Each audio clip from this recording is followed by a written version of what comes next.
2024 DILR का slot 2 का question है। इस क्वेश्चन को अपन सॉल्व करेंगे।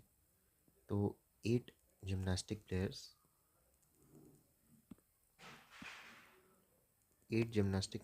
numbered 1 to 8 underwent a training camp where they were coached by 3 coaches, Zaina, Yuki and Zara। तो यहाँ पे अपन क्या करेंगे, सबसे पहले एक टेबल बना लो, Zaina, Yuki और Zara, और प्लेयर कितने हैं 1 से 8। तो each coach trend at least 2 players, है ना। तो मतलब हर एक कोच ने 2 प्लेयर को ट्रेन किया। Yuki trained only even number players. तो यूकी किसको ट्रेन कर सकता है, 2, 4, 6 और 8 को। और ज़ारा ने ट्रेन किया सिर्फ ऑड नंबर ऑफ प्लेयर्स को, 1, 3, 5 और 7। After the camp the coaches evaluated the player and give integer rating to respective players train by them on scale of 1 से 7, 1 being lowest and being highest. तो जैना ने यूकी से ज़्यादा players को train किया। Player 1 and 4, तो ये अपना हो गया। Player 1 and 4 were trained by the same coach. तो 1 and 4 were trained by the same coach, while the coaches who trained player 2, 3 and 5 were all different। तो सबसे पहले क्वेश्चन में आता है कि जो 2, 3 और 5 को जिसने ट्रेन किया वो डिफरेंट थे। सबसे पहले तो ये है कि player 1 and 4 were train bye the same coach. तो ये इसको ट्रेन नहीं कर सकता, ये इसको ट्रेन नहीं कर सकता। तो 1 यहाँ से 1 और 4 काट के यहाँ पे आ जाएगा, दोनों को जैना ने किया होगा। अब आता है कि जो प्लेयर 2, 3 और 5 है उनको अलग अलग लोगों ने किया।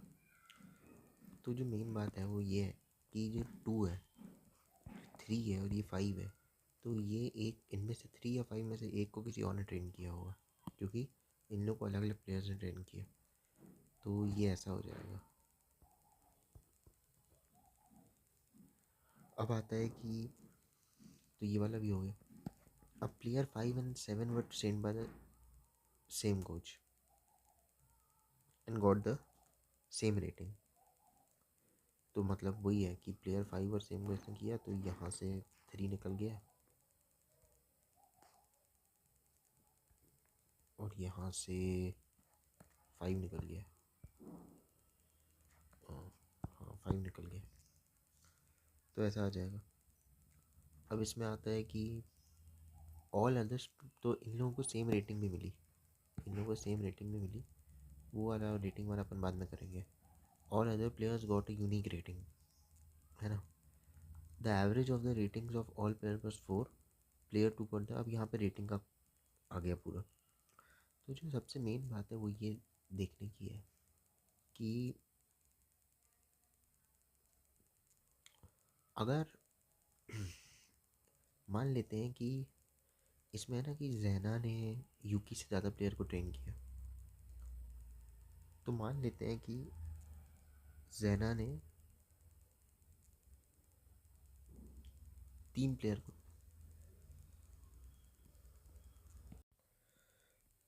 देखो अपन को ये लाइन पढ़नी पड़ेगी कि each coach train at least 2 players. तो भाई देखो ज़ारा के पास एक तो कट गया, तो 5 और 7 तो ज़ारा ने 2 प्लेयर को, अपन मान ले कि ज़ारा ने 2 प्लेयर को ट्रेन किया है, टोटल प्लेयर 8 है। वाई ने 3 प्लेयर को ट्रेन किया है, तो फिर एक्स के पास भी कितने बचे, 3। लेकिन एक्स का जो है वो वाई से ज़्यादा लोगों को ट्रेन किया है उसने। ये अपन को यहाँ दिया था कि X trained more players than Y. तो ये पॉसिबिलिटी हट गई। दूसरी पॉसिबिलिटी क्या है कि जेड ने 2 प्लेयर को ट्रेड किया है, वाई ने 2 प्लेयर को ट्रेड किया, तो और एक्स ने 4 प्लेयर को ट्रेड किया। तो इसका मतलब ये है कि कोई प्लेयर इनमें से 1, 4, 3 या 8 के पास जाएगा। तो क्योंकि प्लेयर 2, प्लेयर 3 और प्लेयर 5 डिफरेंट थे, तो 2 तो वाई के साथ रहेगा, 6 या 8 में से कोई एक एक्स के पास जाएगा। तो अपन को रेटिंग के लिए एक टेबल बनानी पड़ेगी। तो वो टेबल बना लेते हैं।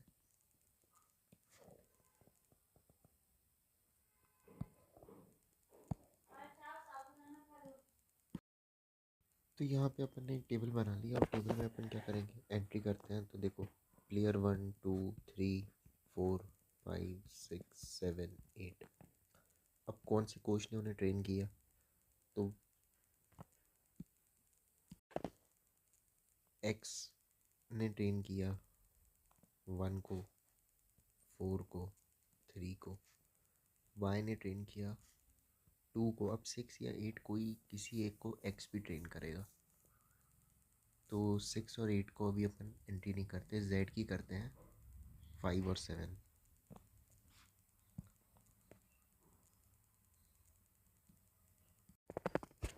अब यहाँ पे रेटिंग वाला सवाल करने को आ गया है। तो इसमें क्या होगा, average of all ratings of all players पर 4। तो 8 प्लेयर हैं, सबका एवरेज 4 आ रहा है। 8 4 सा टोटल आना चाहिए 32। अच्छा, स्केल क्या है रैंक करने की? 1 से 7। तो अगर 1 से अपन 7 की गिनती करेंगे तो 28 आ जाएगा। 1 + 2 + 3 + 4 + 5 + 6 + 7। इसका अपन ने कौन से फॉर्मूले से निकाला? n+1/2 से। तो 28 प्लेयर से मतलब कि 4 वाला जो वो है वो रिपीट हुआ है। क्योंकि ये जो लाइन है ना कि player 2, player 5 and 7 got the same rating, इसका मतलब ये है कि इस टाइप का कुछ सिनेरियो है कि 1 2 3 4 5। ये 4 रिपीट होगा एक बार और, 5 6 और 7 इसी रेटिंग में दी होगी। तो अपन ने यहाँ से निकाल लिया। अब ये भी हो गया।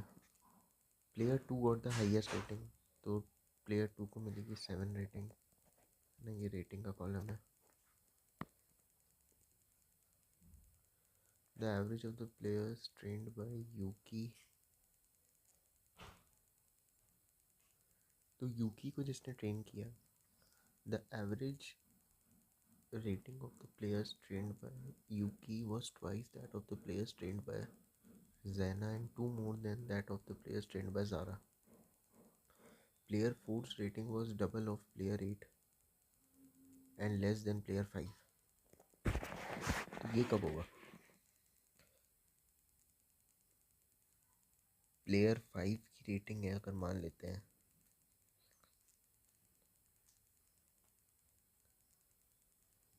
the average of the ratings of the player trained by Yuki was twice that of players trained by Zena. तो मतलब यूकी इसको हटा देते हैं और ये हटा देते हैं।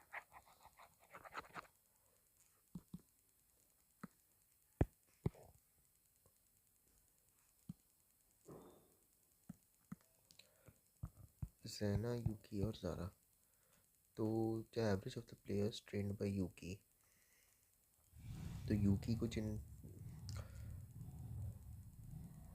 अपने पास वो प्लेयर हैं जिनको ज़ारा ने ट्रेन किया है 5 और 7। The average of the ratings of players trained by Yuki was twice.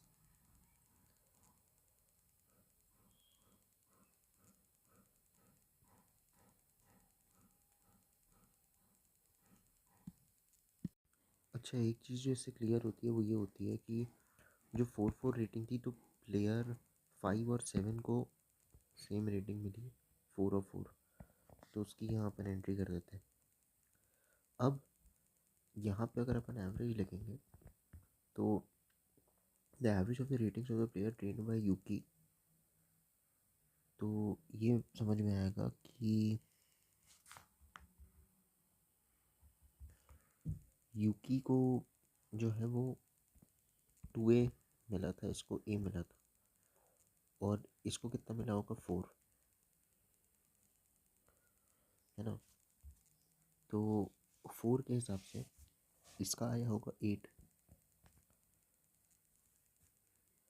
तो मुझे लगता है कि अगर अपन ऐसे देखेंगे, the average of the rating of the player was twice of the players trained by Zana and 2 more than the players trained by Zara,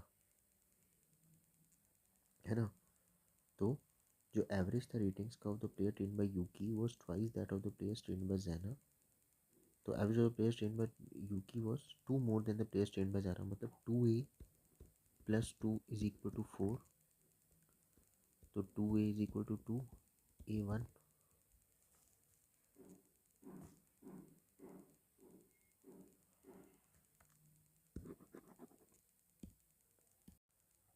तो देखो यहाँ से अपन को ये पता चलेगा कि ये जो लाइन दी है कि the average of the players trained by Yuki was twice that of the players trained by Zaina and 2 more than the players trained by Zara. Zara ने 4 प्लेयर्स ट्रेन किए. तो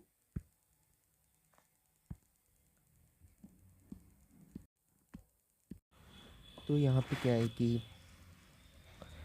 देखो ये जो लाइन दी है कि the average of the ratings of the player train by Yuki was twice that of the players train by Zena and 2 more than the players train by Zara. ये बहुत इंपॉर्टेंट लाइन है. अपन को मालूम है कि ज़ारा का जो एवरेज होगा वो 4+4/2 4 होगा, है ना? अब इसका 2 ज़्यादा है, 6 होगा, और इसका आधा है ना? ये सब ये पूरी लाइन में दिया है. तो अब ज़ारा ने कितने प्लेयर्स को ट्रेन किया है? 4 प्लेयर्स को ट्रेन किया है. वाई ने कितने प्लेयर्स को ट्रेन किया है? 2 को. और जेड ने भी 2 को. तो टोटल प्लेयर्स कितने हो गए? टोटल रेटिंग कितनी हो गई? टोटल रेटिंग हो गई 4 3 = 12, 6 2 = 12 और 4 2 = 8. ठीक है. तो टोटल रेटिंग कितनी हो गई? 32 रेटिंग हो गई. तो यहाँ से भी अपन को समझ में आया कि जो अपन ने किया है वो ठीक किया है. तो अब ये चीज़ों को मिटा देते हैं. ये वाला भी हो गया. अब आता है कि player 4's rating was double of player 8 and less than player 5. तो जो प्लेयर 4 की रेटिंग है जिसको एक्स ने ट्रेन किया है वो डबल होगी टू दैट ऑफ प्लेयर 8, और जो कि उससे भी कम होगी जो प्लेयर 5 से कम होगी, है ना? तो अपने पास क्या है? 1 2 3 4 4 5 6 और 7. 4 4 और 7 तो चलेगा. अब प्लेयर 5 से कम क्या बचा?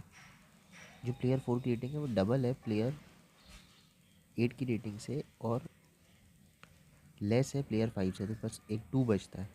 तो मतलब ये आता है कि प्लेयर 4 की रेटिंग जो होगी वो होगी 2 और प्लेयर 8 की रेटिंग होगी 1. तो 2 और 1 भी चला गया. तो अब बचा अपने पास 3 5 और 6,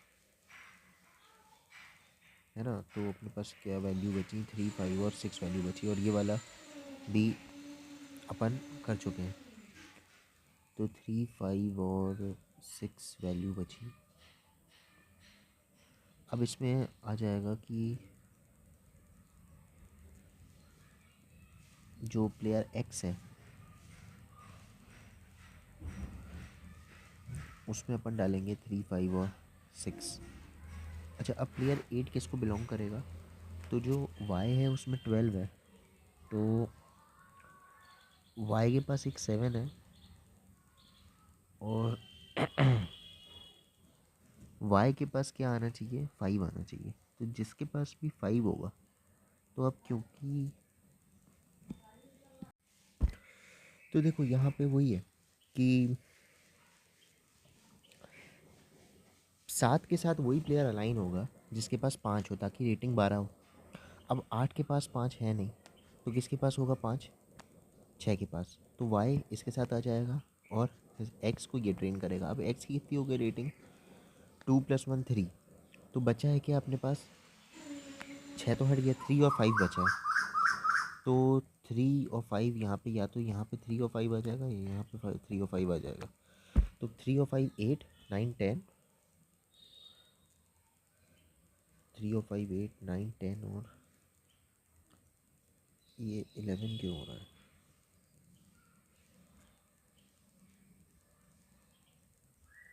5 3 8.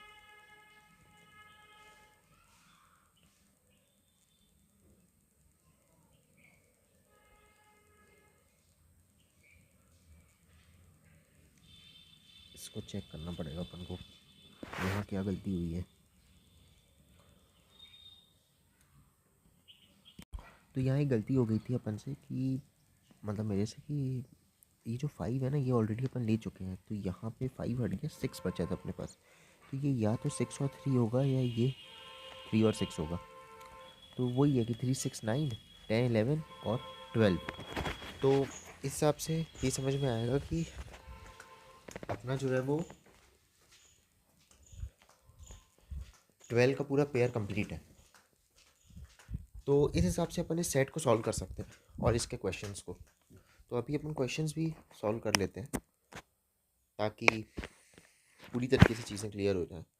तो इसके क्वेश्चंस अपने पास यहाँ पे हैं।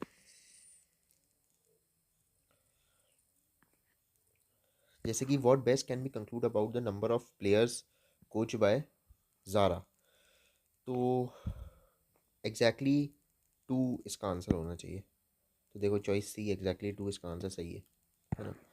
फिर what was the rating of the player 7। तो प्लेयर 7 की अपन रेटिंग देख लेते हैं। 7 की प्लेयर है यहाँ पे, 7 की रेटिंग कितनी है, 4 है रेटिंग। तो यहाँ से कर दो, 4 आ गई। What was the rating of player 6। तो प्लेयर 6 की रेटिंग, अच्छा देखो ज़्यादातर सवाल जो है वो रेटिंग के ही है। मतलब अगर आप पहला भाग जो था, पहला पार्ट जो था सेट का वो सॉल्व कर लेते तो वो सिर्फ काफ़ी नहीं था, सेकंड वाला भी करना था। सेकंड की रेटिंग 5 है।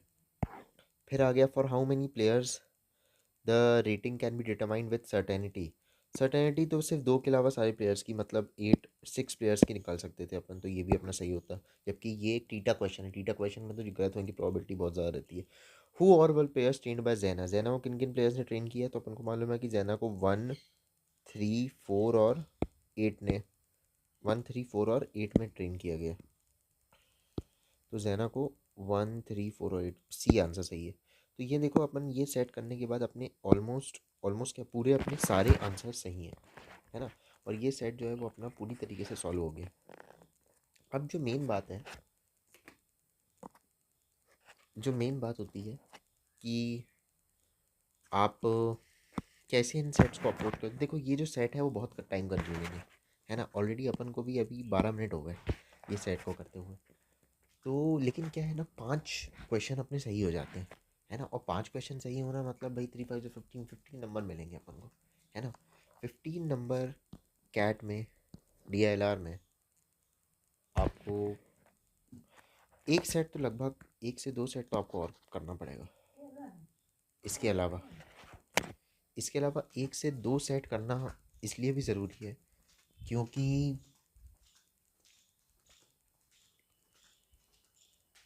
15 नंबर में तो DILR में आपको थोड़े और नंबर लाने पड़ेंगे अगर आपको एक अच्छा परसेंटाइल चाहिए। और यही कैट में चीज़ें होती हैं। DILR में स्पीड बहुत ज़्यादा मैटर करती है। अब देखो इसमें जो है वो अपन को जो दिमाग है वो खुद ही लगाना पड़ेगा। अब ये जो लॉजिक बिल्डिंग है, ये जो दिमाग है वो सिर्फ आपको सोल्यूशन देखने से नहीं आएगा। जब आप 500 सेट्स खुद करेंगे ना, तो आपको एक बार समझ में आ जाएगी कि हर सेट को आप कर सकते हो। पर आपको चूज़ करना है कि जल्द से जल्द कौन सा सेट को कर सकते हो। इसमें देखो मैक्सिमम क्वेश्चन जो थे वो थे अपने रेटिंग के वाले, है ना। तो आपको ले दे के सभी चीज़ें निकालनी है। फिर भी अगर पार्शल वाला पार्ट आप जल्दी कर पा रहे हो, तो अगर वो करके 2 क्वेश्चन मार्क करके आप कोई और सेट करना चाहते हो तो वो भी कर सकते हो। तो और कोई सेट अगर आपको लगता है कि मेरे को यहाँ करके आपको दिखाना चाहिए तो वो आप कमेंट्स में लिख दीजिए। और ऐसे ही अपन तैयारी करते रहेंगे कैट की। देखो ये सब चीज़ें ईजी हैं, बहुत ज़्यादा कठिन तो नहीं है। अब इस जो मैंने अभी बताया इसमें क्या दिमाग लगना था, ऐसा सच बहुत दिमाग तो नहीं लगना था, ऐसा सच बहुत कुछ नहीं लगा था कि इसमें खूब लॉजिक लग रहा हो, है ना। विथ प्रैक्टिस ये चीज़ें आ जाती हैं, है ना। तो इसी के साथ चलिए इस वीडियो को अपन एंड करते हैं।